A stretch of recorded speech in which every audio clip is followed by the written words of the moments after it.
Hello everyone, my name is John Platt and welcome to my speech. Today I'm coming to you from the middle of my walk, in the middle of my beautiful woods, and I'd like to talk to you about fitness. So for me, fitness has been a journey.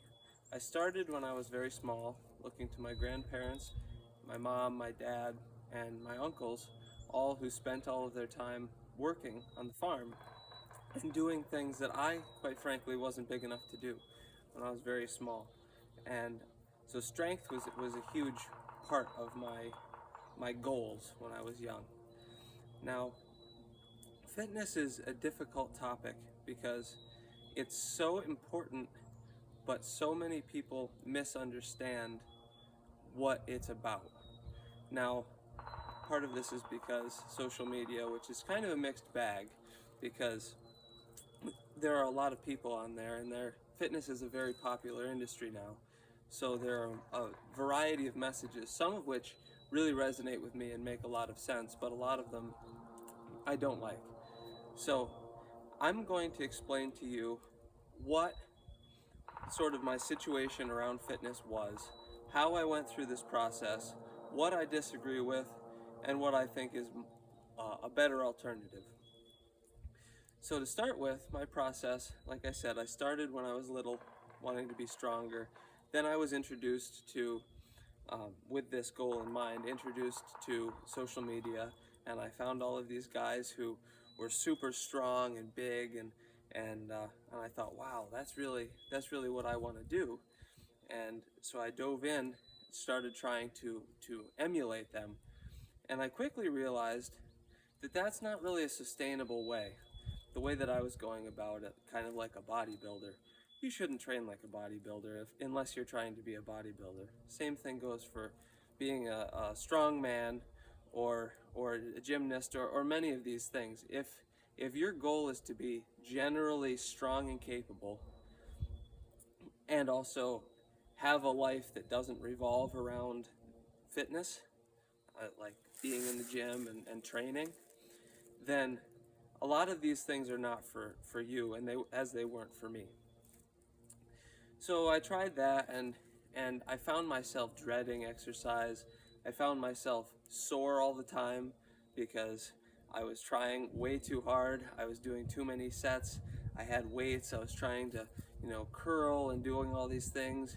Soon my shoulders were hurting. My back was a little sore. I was completely neglecting my legs, as there's a stereotype about that, about leg day, and how that's everybody's least favorite day of the week. But it's turned into something I really enjoy as a result of my new philosophy. So I was doing too much, and I was hating it because I was dreading every day. It was too difficult.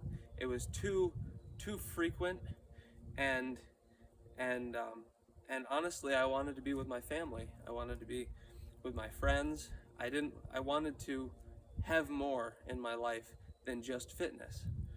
And that was a depressing point in my life because I realized, well, I thought I realized that in order to have the fitness that I so wanted, I would have to drop all of the other things that I valued, and that was just not going to work for me. So I sort of slacked off a little bit, and I didn't lose everything because I still had my farm and I still had things to do. But then I stumbled upon a couple other influencers, and they were talking about a completely different version. And I started integrating principles from each one. One of them introduced me to the idea of body weight exercises and not working your sets until failure. And it worked wonders for me. And the reason that it worked wonders for me is the reason that it would be so beneficial for so many people to try. With bodybuilding and weightlifting, many of the influencers and the programs out there, they work very well for what they're doing, but I think we have to realize that these things are tailored for the specific goal of building maximum strength in the shortest possible period. And oftentimes these programs are not even sustained by the athletes who are their proponents year round, because they'll peak for competition or something like that, and then they'll take some time off because it's not sustainable. Like I was saying with my aches and my pains and everything, and sometimes they don't show you all of the other supplementary things that they're doing to stabilize, but that's sort of beside the point. Anyway, this isolation to maximize strength, say for if you're doing bicep curls, there's a little bit of stability, but you're going to be mainly working your bicep, and that's fine. But when it comes to a functional, lifelong approach to fitness, the idea is to get all of the muscles that like to work together to work together. So like if you're going to lift something, I mean, that's a fairly functional movement, but maybe try it in different ways. And I would also say, like I've sort of introduced pull-ups to my regime. Now it uses the same muscle group to some extent, but your shoulder's very supported if you focus on holding everything in the proper place, and the same thing goes for push-ups, and also balancing that with stretching is incredibly important. So all of these things come together. So to form an exercise routine where you use body weight exercises like push-ups, pull-ups, squats, and everything, and the relatively low weight helps you really focus on the tempo, the support in all of the aspects, all of the various parts of the range, and make sure that you're really building those joints so that they can support you, because that's what they're supposed to do. And now when it comes down to exercise schedule, I tend to do a little of everything every day, and that's helpful because it's just like exercise. It's just like we were meant to be. Like you can picture any kid, they don't work out, they just do things. They do all of these weird movements, and you think it's kind of strange. It's not that socially acceptable to be looking strange, bending around, but the flexibility that they have, their joints are so well supported, everything is ideal in that scenario.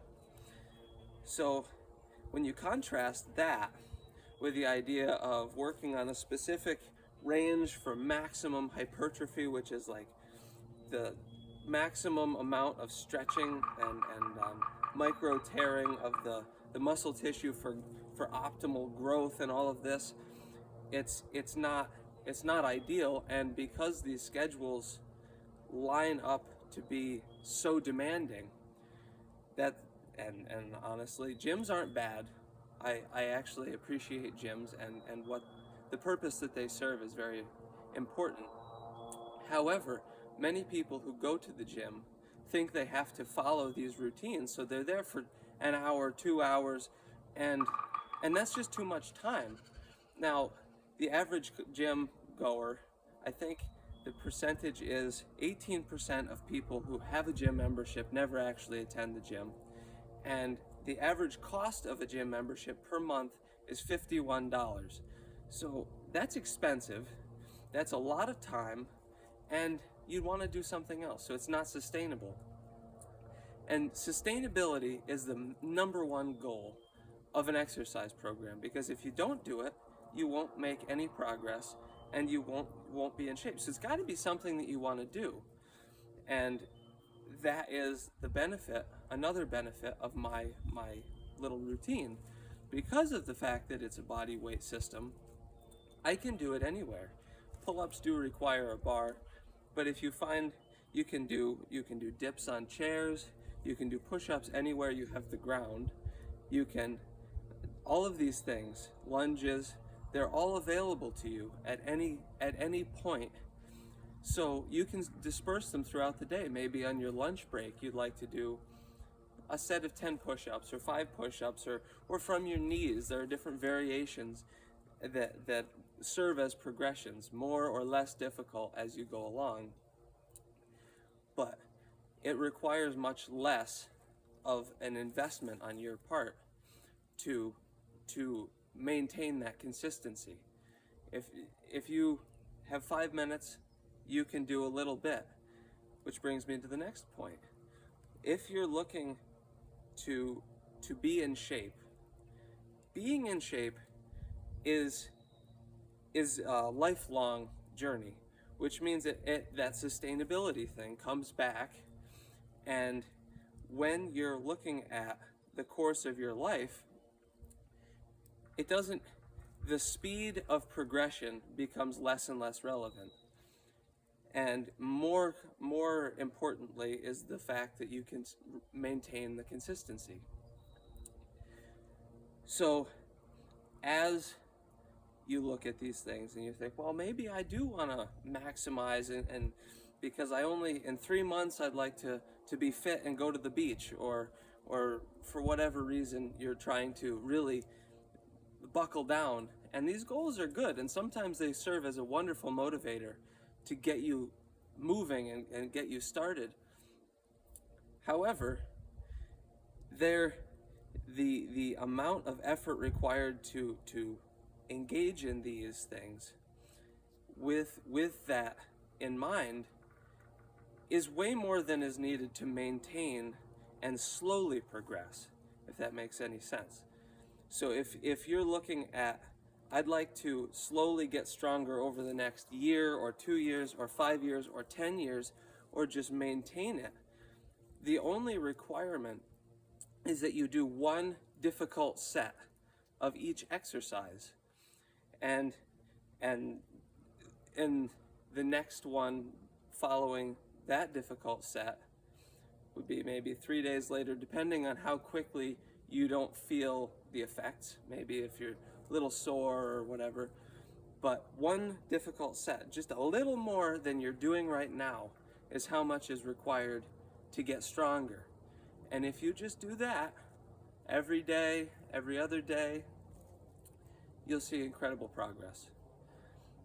Now, the other thing that I'd like to flesh out a bit more is the idea of compound versus isolated movements. Now, I touched on the idea of stabilization, and how using muscle groups that like to work together is a bright idea, because you're able to build that support.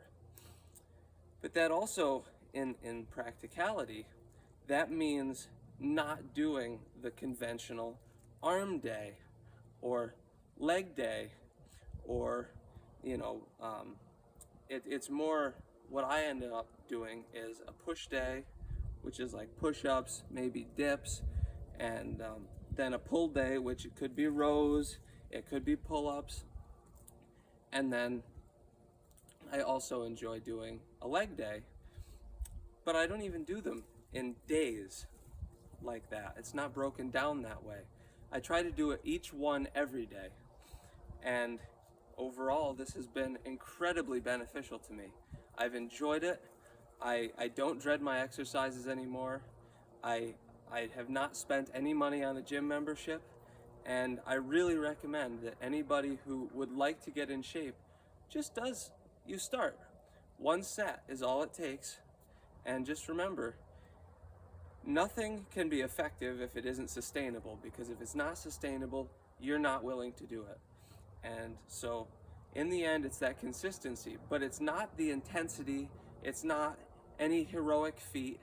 It's not to say none of these things work. All of these athletes and bodybuilders that are proponents of their own systems, they do work. Just consider your goal, and if you want to be pain-free, you want to be well-rounded and strong, and you want to be able to maintain a lifestyle that incorporates fitness rather than adds fitness as an annoying extra, consider this idea and build from it. And if you'd like more ideas, please check out Kay Boggs' channel on YouTube, and another guy named Squat University. He's wonderful, and these ideas are much better fleshed out by him, but I hope you enjoyed my video, and have a great day.